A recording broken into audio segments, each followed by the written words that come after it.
Boss King Banat! Ano kaya yung binibenta ni Tropa doon? Uy, Tropa! Anong binibenta natin dyan? Beef Inoki Rolls, tropa. Ang masarap yan ah! Siyempre naman, tropa, masarap yung nagluluto eh. Yun! Sige nga, Tropa, pabili nga ako niyan para matikman ko kung gaano ka kasarap. Ay, kung gaano kasarap yung inoki mo. Sige, tropa. Paano mga bossing? Tikman na natin yung beef inoki ni Tropa kung talagang masarap. Teka lang, ako muna ang titikim ng beef inoki ni Tropa. Ikaw muna.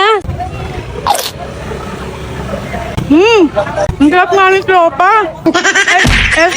Yung beef Inoki ni tropa.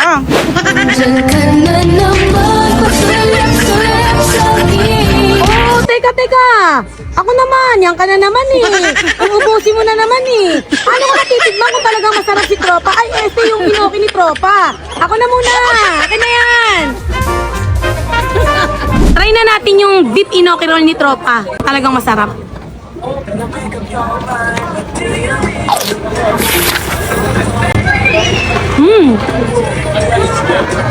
Napakalambot.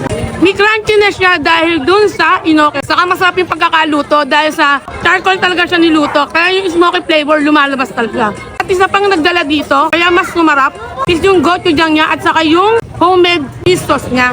Dito nyo lang matatagpuan ang inoki rolls ni Dada Jigs mo sa Kagitingan Street, Corner, Balagtas.